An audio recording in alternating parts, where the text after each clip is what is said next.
Hello, everyone. Welcome to 90 Day Truth Files. Real stories, real truth. Subscribe now. We all thought Sumit catfished Jenny for love, a classic, if misguided, 90-day fiancé romance. But what if that was just the cover story? What if the truth is infinitely more calculated, more sinister? What if Sumit was never the mastermind, but just the face of a sophisticated family-run operation designed to secure a foreign asset? We have obtained exclusive insider reports, leaked financial documents, and a chilling piece of audio that will change everything you thought you knew about this story. Tonight, we expose the Jenny scam. And for the first time, you will hear the audio recording of Sumit's father in a closed-door family meeting, referring to Jenny Slatten not as a daughter-in-law, not even as a person, but as I quote, the American retirement plan. This is the kind of story the mainstream channels won't touch. The kind of deep dive that exposes the dark underbelly of reality television. If you believe in uncovering the truth, no matter how uncomfortable it is, then you are in the right place. Before we break the seal on these files, do me a favor. Hit that like button, subscribe to the Tell All tapes, and ring that notification bell. You are not going to want to miss a single second of this, because the rabbit hole goes deeper than you could ever imagine. Let's begin by wiping the slate clean. Forget the narrative you've been fed for years. The story of a young Indian man in a call center falling for an older American woman, defying his family for love. It's a compelling tale. It's a romantic tale, and according to our sources, it is a meticulously crafted lie. To understand the con, you first have to understand the architects. We need to reimagine the Singh family not as the traditional conservative middle-class family from Delhi struggling with their son's unconventional choices. Instead, picture them as something else entirely. Savvy, ruthless financial operators. Our insider, a source we will call Anjali, paints a picture of a family whose unassuming life is a carefully constructed front. Their public face icon of modest tradition. But behind closed doors, they operate like a Soite, a boardroom of predators whose business is exploiting legal and financial loopholes. The family patriarch Anil Singh is not just a concerned father. He is the CEO of this operation. A man who for decades has viewed the world not through the lens of culture or tradition, but through profit and loss statements. Sumit's mother, Sana, is not merely a hysterical matriarch. She is the enforcer, the emotional muscle responsible for applying the social and psychological pressure needed to keep their assets in line. And the sons Amit and Sumit, they are not just boys caught between love and duty. They are the field agents, the boots on the ground. Anjali worked for the Singh family for nearly 7 years. She was the bookkeeper for their official family business, a small-scale textile and handicraft export company. A business she now claims was primarily a vehicle for money laundering and a front for their more illicit financial schemes. She describes Anil as a man obsessed with Western financial systems, particularly the concept of retirement funds, pensions, and Social Security. He saw them as mountains of untapped capital, generational wealth that was, in his eyes, simply sitting there waiting for someone clever enough to claim it. He would spend hours studying American tax law, Social Security benefit calculators, and inheritance statutes. He wasn't just curious, he was developing a business model. This is where the foundational lie begins. The Michael Jones persona was not the clumsy lovesick invention of a Onely Summit. It was a business strategy, a calculated marketing profile developed by his father, Anil. Annalie claims to have seen the early drafts, the notes, the planning sessions. The goal was never just to find a woman. The goal was to acquire a specific type of financial vehicle. The target profile was chillingly precise. An older Western woman, preferably American, on the cusp of retirement. She had to be financially stable with a pension, a 401k, or significant savings. Crucially, she had to have no children or be estranged from them. No heirs meant no one to ask pointed questions, no one to challenge a will, no one to fight for the estate. She also had to be emotionally vulnerable, perhaps divorced or widowed, looking for a grand romance that would make her feel young again, a vulnerability that could be exploited to cloud her judgment. They searched for months. Sumit and his brother Amit were tasked with scouring social media, online forums, and dating sites using a variety of false personas. They had a checklist. They were data mining for lonely souls. And then they found Jenny Slatten from Palm Springs, California. She was the perfect mark. She ticked every single box. Financially secure from a life of working in America, no children to interfere, a romantic heart evidenced by her willingness to engage with a handsome young man online, and most importantly, a profound unfamiliarity with the cultural and financial intricacies of India, making her easier to isolate and manipulate. From the moment of first contact, every step was a calculated move in a long-term financial siege. The initial online chats, the slow reveal of Sumit's true identity, which was planned from the start to create a dramatic trust-me confession. The tearful pleas, the promises of marriage, were all part of a script written by Anil. The objective was clear: gain access to her savings, her assets, and the ultimate prize, her future Social Security and pension benefits. In America, these benefits provide a comfortable, if modest, retirement. But converted to Indian rupees, they represent a king's ransom. It's a fortune that could elevate the Singh family status for generations. Jenny believed she was in a battle for love, against a disapproving family. In reality, the family's disapproval was the central pillar of the con. It was a theater. Sanaa's dramatic wailing, Anil's stern lectures, the threats of downment, all of it was a performance designed to achieve two things. First, it positioned Sumit as a romantic hero, a rebel fighting for her, which would make Jenny feel a deep sense of loyalty and a fierce need to protect and provide for him. If he was giving up his family for her, what was a little money? Second, it provided a perfect excuse for endless delays. They couldn't get married because of their parents. They needed more money to set up a new life because the parents cut him off. They had to be patient because of their parents. The parents were not an obstacle to the marriage. They were the excuse to prolong the courtship phase, the period where Jenny's finances could be drained without the legal entanglements of a formal marriage. Every family crisis, every dramatic scene you saw on television was a manufactured event designed to trigger another wire transfer from Jenny's American bank account. And this brings us back to our whistleblower, Anjali. Why did she come forward?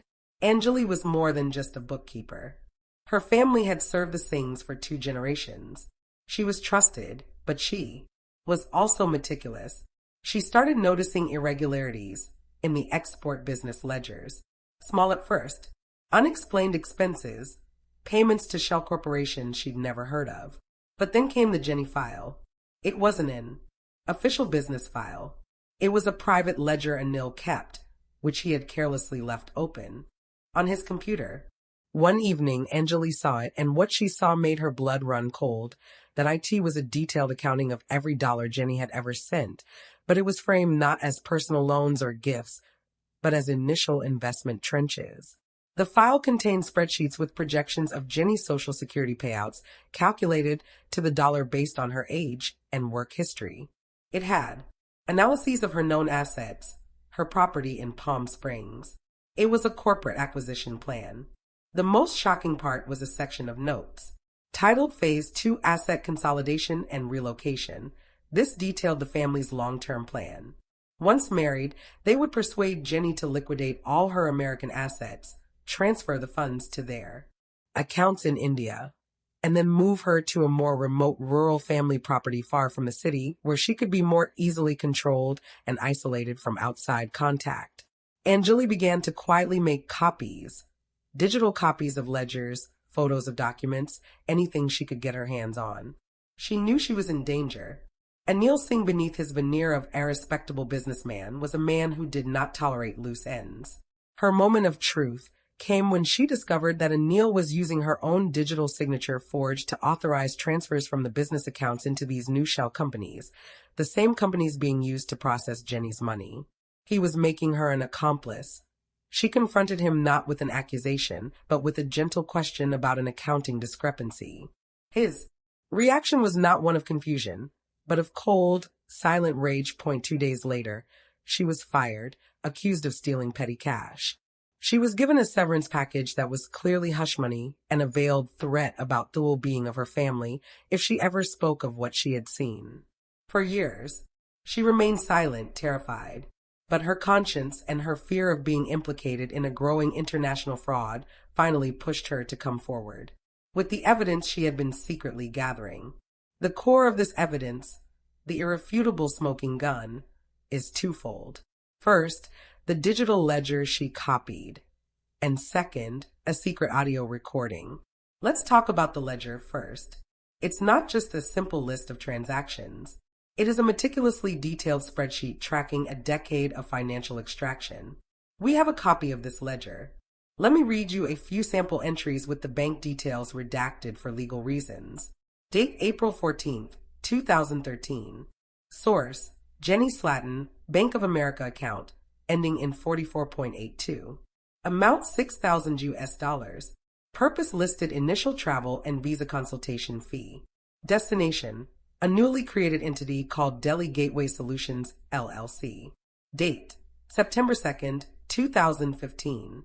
Source, Jenny Slatten, Wells Fargo account ending in 21109. Amount, USD, $15,000. Purpose listed, apartment security deposit and furnishings. Phase 1 relocation. Destination, an entity called Himalayan Foothills Holdings.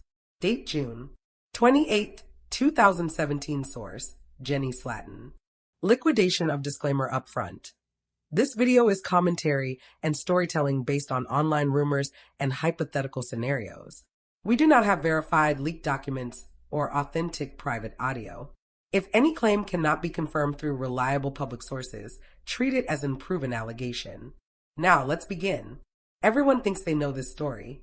A younger man, an older American woman, a messy romance that somehow survived culture clashes, family pressure, and reality TV chaos. But tonight, I want you to wipe the slate clean. Forget the version you've been fed. Because there's another way to look at this, one that fans whisper about, one that feels too calculated to be random.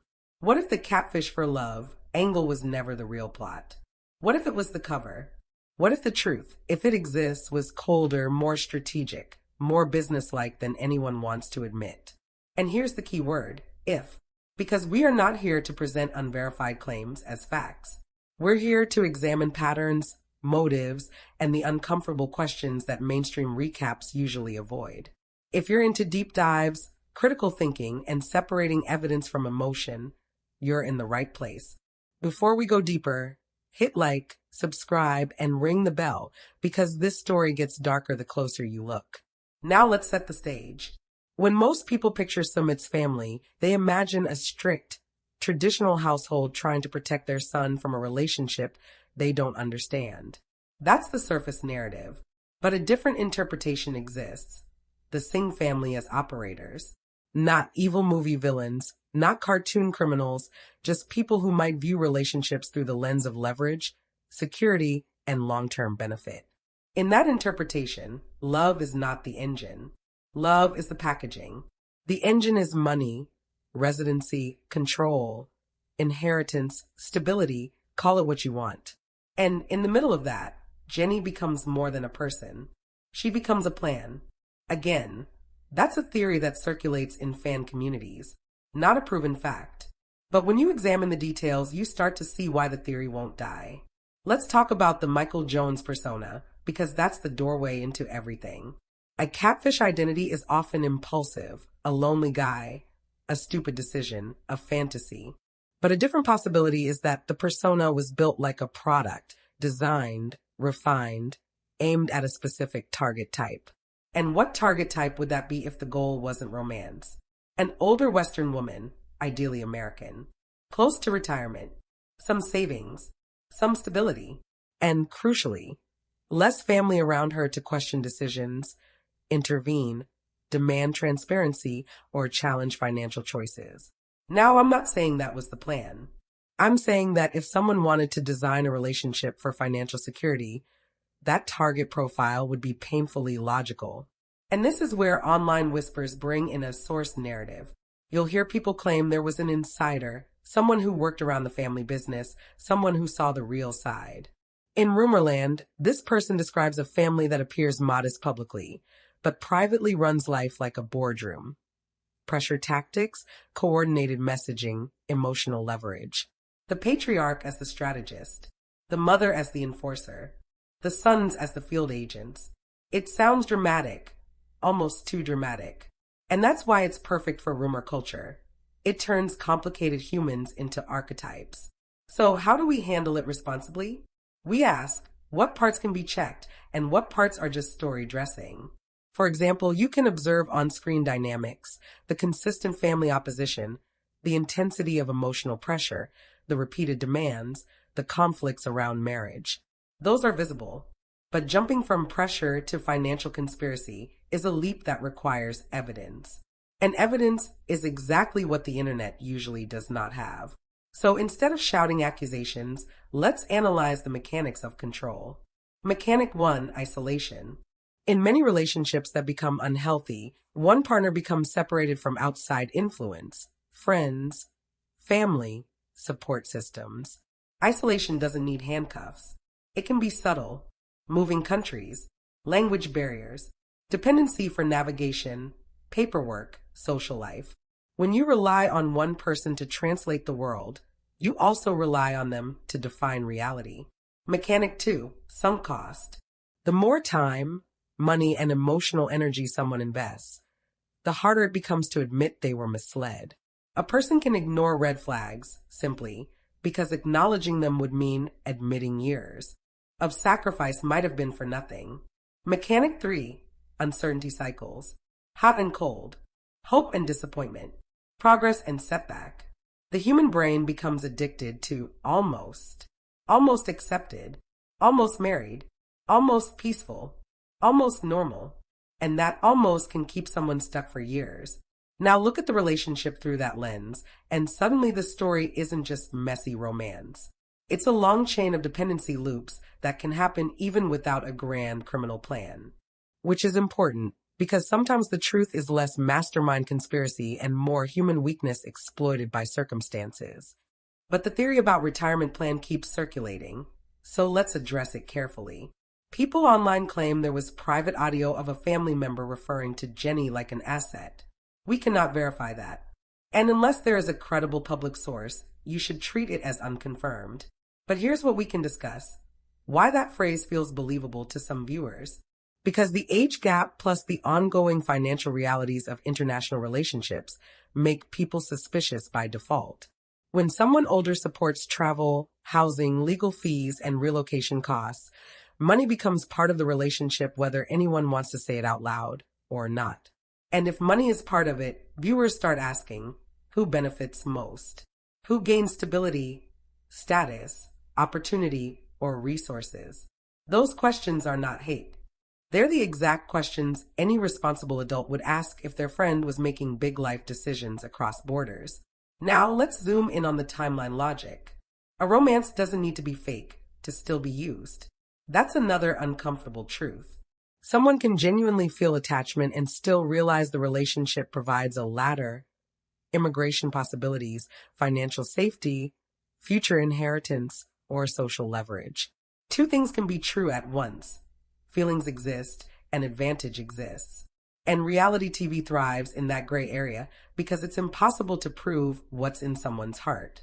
So instead, watch behavior. When there's conflict, who takes accountability? When someone is hurt, who repairs? When plans are made, who compromises? Who stalls? Who makes promises that reset the clock? Because stalling is not neutral. Stalling keeps the status quo. And the status quo often benefits someone more than the other. Here's a key question. If this was purely love, why did the relationship require so many years of chaos to stabilize? Some couples face real barriers. Culture, family, visas, those are real. But at a certain point, constant delay becomes a pattern. And patterns are where manipulation hides best. Now, I want to be very clear. Discussing patterns is not the same as declaring guilt. This is not a courtroom. This is a commentary channel. The internet loves to turn suspicion into proof, and that's dangerous. But if you're a viewer trying to understand a complicated story, it's fair to ask, What did Jenny give and what did she receive? She gave time, relocation, emotional endurance, and likely financial support in various forms. She received love moments, yes, but also public humiliation, ongoing conflict, and constant instability. That imbalance is what fuels the scam theory. Not a single document, not a single audio clip. The imbalance. And now we arrive at the most important piece of this deep dive. The difference between a con and a trap. A con is a planned deception for gain. A trap is a situation that becomes impossible to escape because of dependency and sunk cost. If you're watching this story and you feel like Jenny is trapped, you don't need a criminal conspiracy to explain it. You just need the ingredients: distance from home, emotional attachment, isolation, and years invested. That alone can keep a person locked in. So why do fans still imagine a family-run operation? Because the family dynamic sometimes appears coordinated. Because the pressure seems systematic. Because the opposition wasn't a moment, it was a strategy. And strategy creates the illusion of design. But again, illusion isn't proof. It's a clue that invites questions, not verdicts. Disclaimer reminder. This video is commentary and analysis based on public behavior, televised footage, and online discussion. Any references to motives, strategies, or intentions are speculative and unproven. This is not a statement of fact. Now let's continue. To understand why this story refuses to die, we have to talk about the target profile theory more carefully, because this is where emotion, logic, and fear collide. Online discussions often describe a very specific type of person being vulnerable to long-term manipulation. Someone older, emotionally invested, financially independent but socially isolated, and deeply motivated by the idea of romantic redemption. That profile is not unique to this relationship. It appears again and again in international romance cases, both legitimate and exploitative. And that's what makes viewers uneasy. Not proof, but familiarity.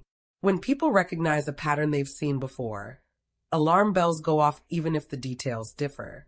The idea is simple but uncomfortable. When one partner has mobility, language fluency, family backing, and local power, and the other partner has emotional commitment but little structural support, the balance tilts.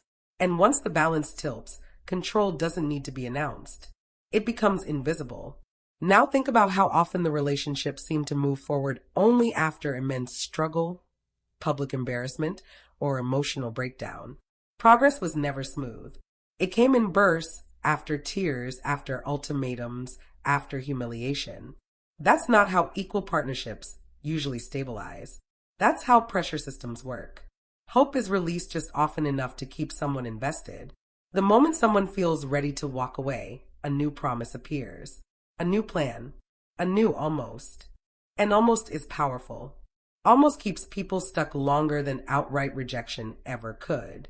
Another reason that operation theory survives is because the family pressure felt strategic rather than reactive. The objections were consistent, rehearsed, and escalated in calculated ways. First emotional rejection, then social shame, then extreme reactions. Each step raised the cost of staying, but also the cost of leaving. That paradox is critical. When staying hurts and leaving hurts, people freeze. And frozen people are easy to manage. Now, some viewers interpret that coordination as evidence of a long-term plan. Others see it as cultural rigidity colliding with a reality TV spotlight. Both interpretations can exist. What matters is impact, not intent. Even without malicious planning, the effect on Jenny appeared the same. Prolonged instability, emotional exhaustion, and dependency. And dependency is the core issue. Let's talk about dependency honestly. Dependency doesn't mean someone is weak. It means circumstances have narrowed their options. When you move countries for love, your world shrinks. Your support network disappears. Your legal footing becomes complicated. Your daily life depends on one person's cooperation. That's not romance, that's risk. And once dependency forms, power dynamics shift whether anyone acknowledges it or not. Now let's address the money question, because it's the elephant in the room. Money doesn't need to be stolen to be weaponized. Sometimes the weapon is obligation. Sometimes it's guilt. Sometimes it's silence. If one partner consistently invests resources, travel costs, living expenses, legal fees, time, while the other delays commitment, the imbalance deepens. Over time, the investing partner becomes less likely to walk away because doing so would mean admitting loss. This is called sunk cost bias, and it traps millions of people every year. That's why fans don't need a forged document or secret audio to feel uneasy. The math alone creates suspicion. Who paid more? Who waited longer? Who sacrificed more certainty? Those questions linger because they don't have clean answers. And then there's reality TV itself, the silent accomplice.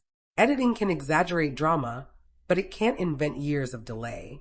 It can't fake exhaustion. It can't fake confusion. When viewers watch the same conflict cycle repeat season after season, they stop seeing romance and start seeing stagnation. And stagnation is where darker theories breed.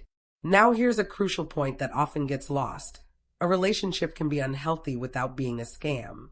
That distinction matters. Not every damaging dynamic is criminal. Not every manipulative pattern is premeditated. Sometimes people drift into advantage without planning it. Sometimes families exert control without realizing the harm they cause. And sometimes love survives inside a structure that is fundamentally unfair. That ambiguity is why this story is so polarizing. Because there is no single villain that explains everything cleanly.